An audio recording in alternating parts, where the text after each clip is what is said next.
Well, hi, and welcome to my shop. And we're going to be doing something a little bit different here. And it has to do with what's in this bag. So let's take a look at what's in here.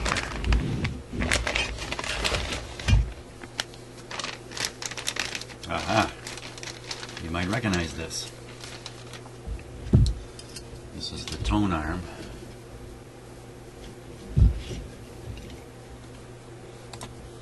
From the, what was it called? I've forgotten the name of it now.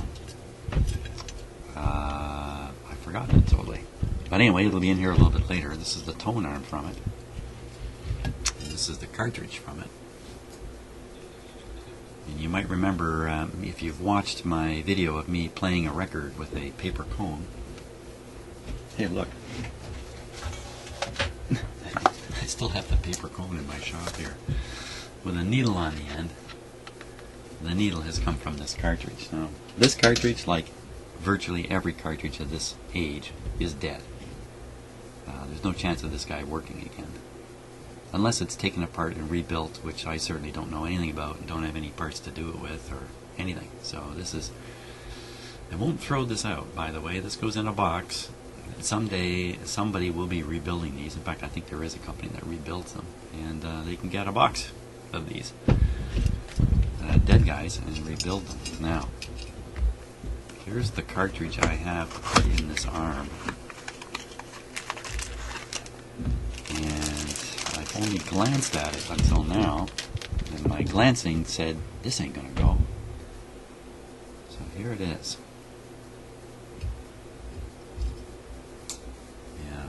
Stereo cartridge, and this certainly isn't intended for stereo. It's a mono amplifier.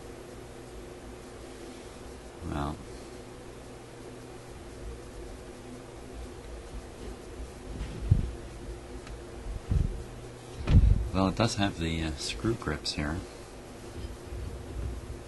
It can pretty much be bolted right in. Let's check it out.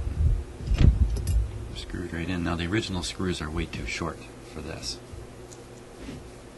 Way too short. So I do have a couple of longer ones. The problem with these is you can see they're meant to go into a countersunk hole.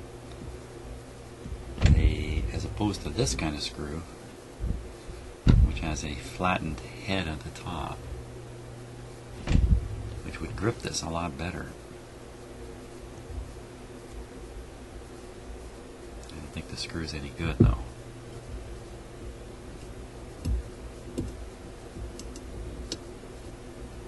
It doesn't even go in. What about these ones?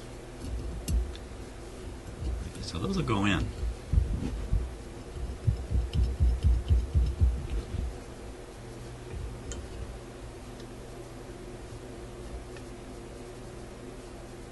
And you know what? They'll kind of grip it here. You know, it may just be that this shape isn't that bad in the end. Let me just loosen that off a bit. Slide this under.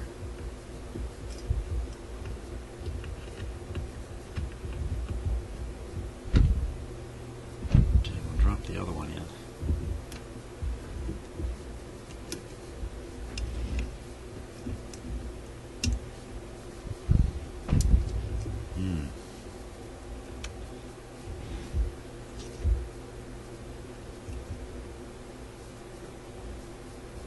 Yeah, it's going to do it.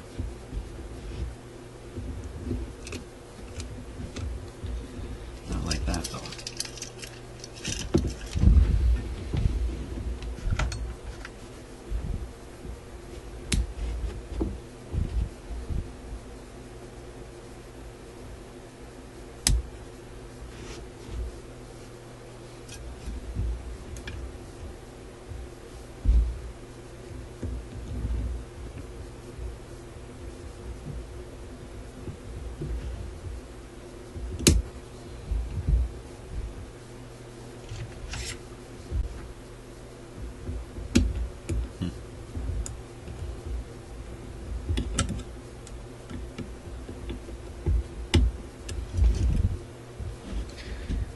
Ooh, that doesn't look right at all. What's going on with those screws?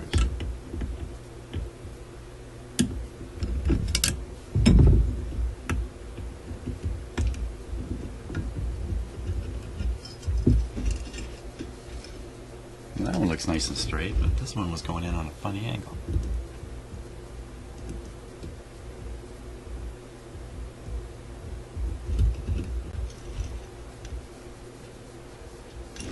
Guess. So it just didn't quite get lined up. Let's back this one out a little further.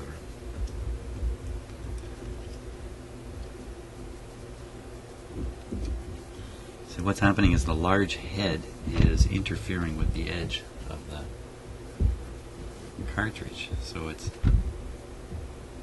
not really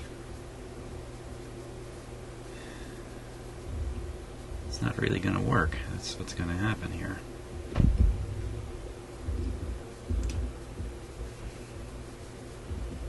I can't even get that started straight. There's no way. Uh-oh. I think we're headed into a long search for screws. Okay, I'm going to have to search for some more screws. So I won't video the big search, I'll just video what's going on here. Aha. You're listening to the Sunday edition here on CBC Radio 1 and on Sirius XM. Okay, so Draper decided to join me here for the screw hunt, so I thought, okay, let's turn on the camera there and see what he does. Hey, where you going? Where you going, big fur ball? Also, I may have found some screws here, but I don't think they're going to work. For a pretty obvious reason here. So my problem is my screws have large heads on them, of course. And the head interferes at the side of the side of the cartridge there. So, I mean, it's in there, but the screws are lower than the needle. It looks terrible, too. Ah, for sure. Well, that didn't work. And I've gone through quite a few screws here. One of my screw collections here, and a couple others. And no luck so far. I just have to keep hunting. Okay, after much searching, I'm right back to the two screws that I had that don't quite fit, but they may do the job.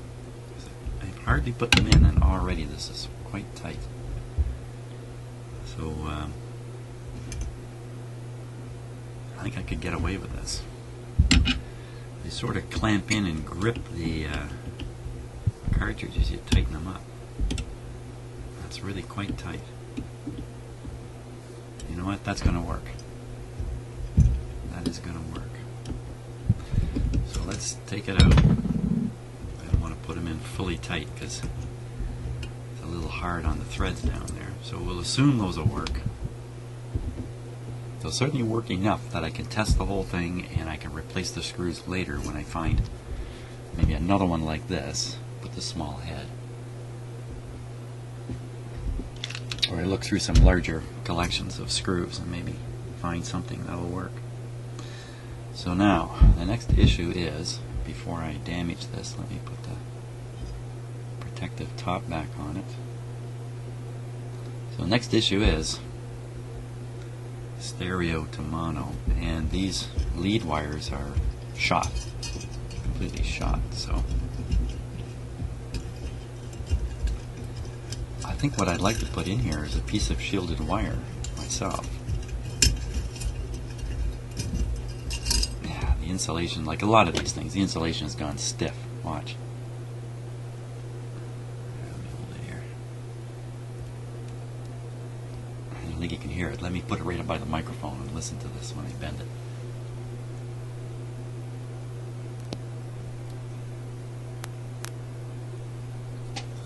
I imagine you heard that kind of crackly sound, so no surprise there. So I need a piece of wire now that I can run from the back of the cartridge down into the player. So it's got to be a couple feet long to start with, and it has to be shielded, so I'm going to hunt that down. Okay, so an extensive search through all my junk didn't really turn up anything ideal, but here's an interesting piece of wire I could use. The shield is on the outside, it's not covered. It's got two connectors, and this is definitely vintage stuff. But I don't think I want to use this and cut it. I think I'm find someday this will go into some old radio somewhere where it makes some sense, just as it is. So I'm not going to use that. Then I found two pieces of shielded. Here's a bundle of shielded wire. And here's some more here. So I'm going to select between these two, and the selection's pretty easy. It's really whichever one is lighter and more flexible. So I just, looking at how flexible this stuff is compared to this, this is much more flexible. And I think they're about the same size. This one has a polyethylene inner insulation, which is fairly stiff. And this one doesn't. It's much more flexible. Flexibility is important because the arm has to be able to do this and move the wire at this point. Doesn't take much, that's for sure, but a little extra flexibility there is going to be beneficial. If I could find something a little lighter, I would probably use it, but this will be good enough. This will do the trick. This is not a high precision, 1 gram tone arm here. This is a 10-pounder, so the wire's not nearly as critical. So now our next challenge is, okay, so what do I hook to what? On the back of this, there's 4 connectors. 2 for the left, 2 for the right. And I have to figure out which ones are not so much left and right. I have to figure out which ones are the ground, tie those together. Tie the other 2 together, the 2 signal ones, and then hook it up to this basically mono cable. So pretty certain that this would be one channel, this would be the other channel here.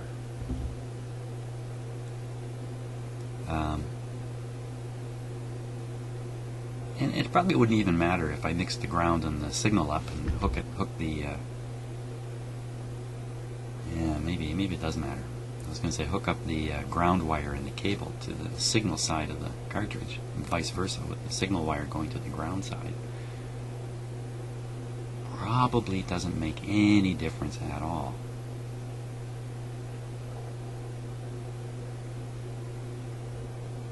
But I can't be absolutely sure of that.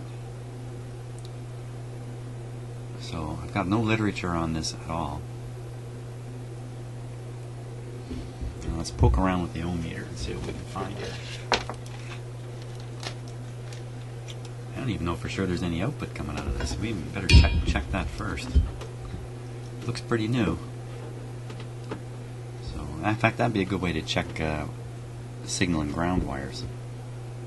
I think I'm going to do it with clip leads, as awkward as that's going to be.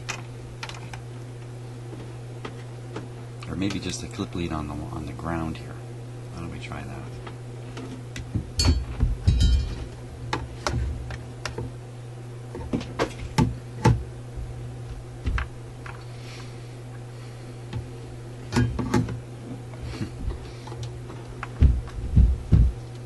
What am I going to stand this up against? Maybe if I just put it here, you can see it.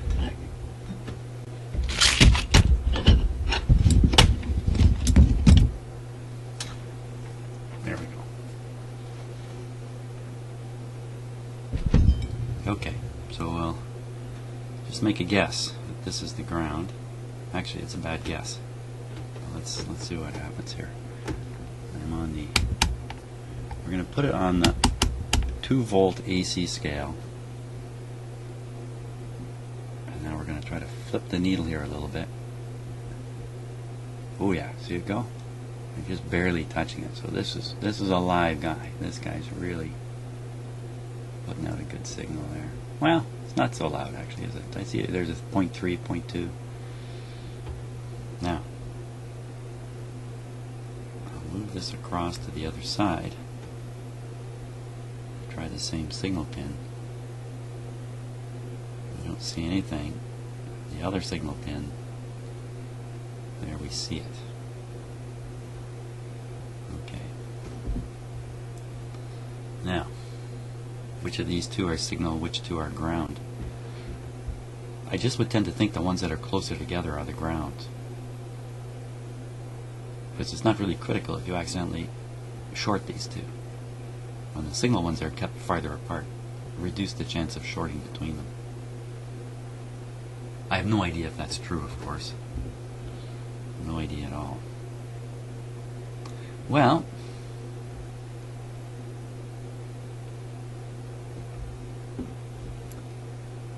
I think we should short these two and short these two up here. And normally you don't want to solder to these pins because the heat can travel up into the cartridge and wreck it. On the other hand, if you can manage to solder to these, you're going to be in good shape. Now, I don't even have any of those clips, do I? Oh boy, I think I do somewhere. Let me look around for a little bit just to see if I have some of the connectors you push onto the end.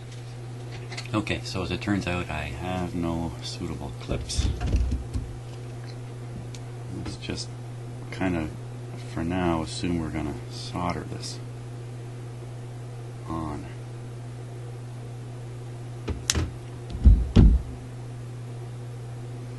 There's the other problem with soldering it is to change the cartridge you need a soldering iron. Whereas if you use clips you can change the cartridge without the soldering iron. That's probably the main reason why these things are clipped and not soldered, really. So I'm cutting this wire long enough, trimming it long enough so we can bridge the connectors. Ooh. That's not long enough, is it? Barely so, but I don't expect this to be some kind of rugged connection.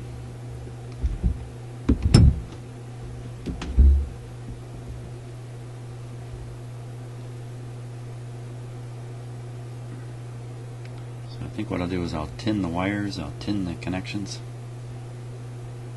and try to tack solder them into place more or less.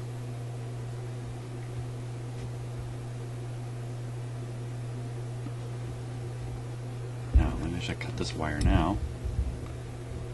So that's plenty of wire there. I'm sure that's more than is needed.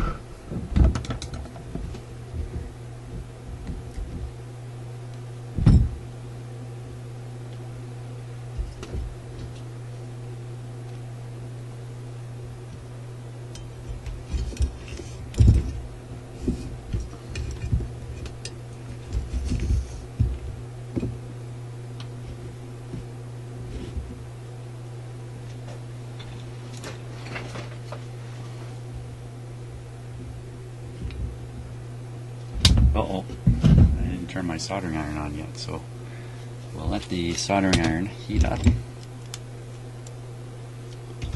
Let's see, in the meantime, there's no meantime.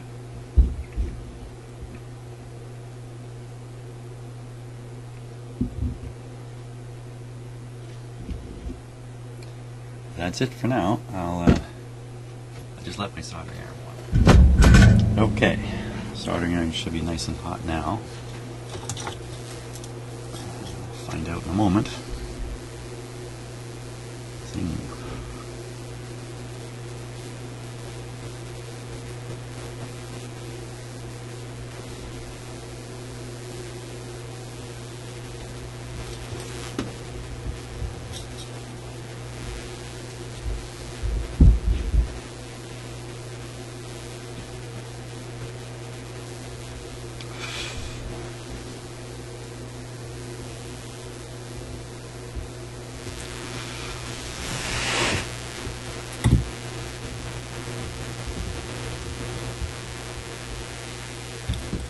Takes the solder very quickly.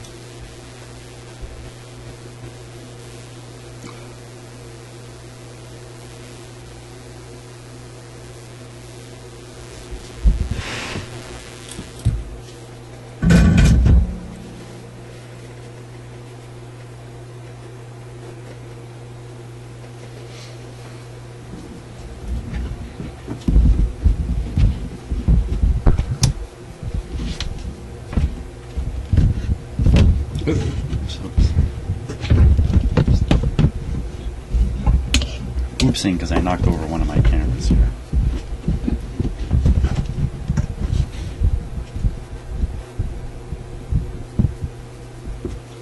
Okay, so my plan here is to have this air going so I can blow this thing cool really quickly. Seems a little crazy. I don't really know how effective it is, but I'm trying to do something anyway to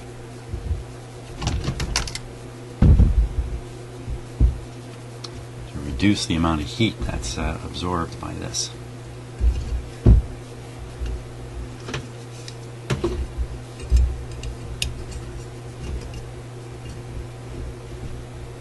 Trying to get everything lined up here.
Okay. Oh, let's turn on the air here.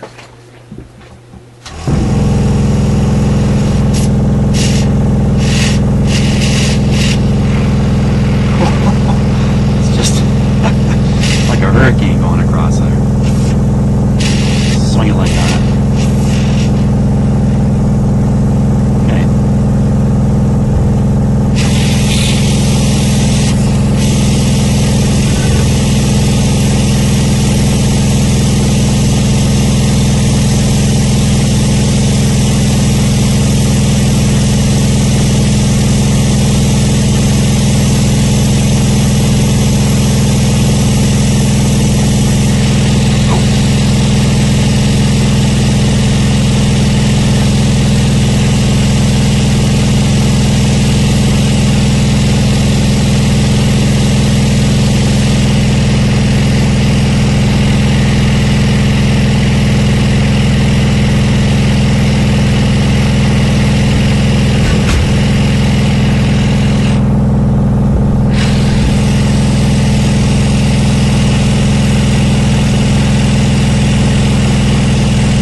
Don't know if that air had any beneficial effect at all, but I don't think I transmitted too much heat into this. Now we know this won't have problems, as is so common with the clips you slide on the end of this thing. Good, and the major strain is going into the shield, which is of course a stronger piece. Now, all we got to do is screw this guy in. Screw him in without screwing him up.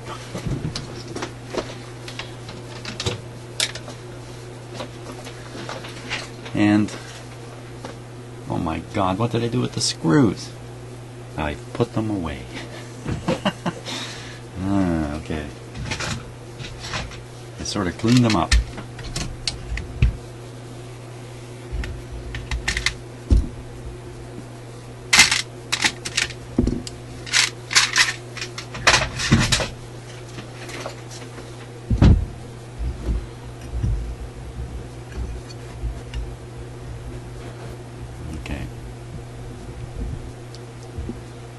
The tricky part.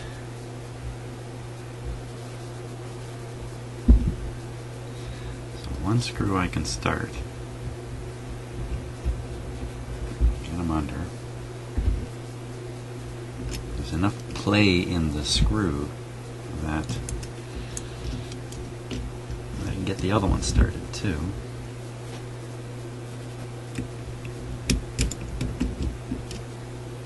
Apparently not.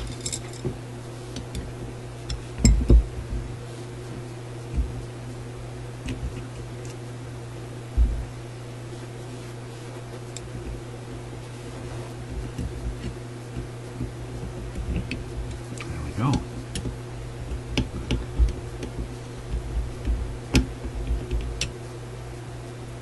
It's quite tight. Since as I drive the screws in, they're squeezing in on the cartridge and really biting into it nicely. There we go.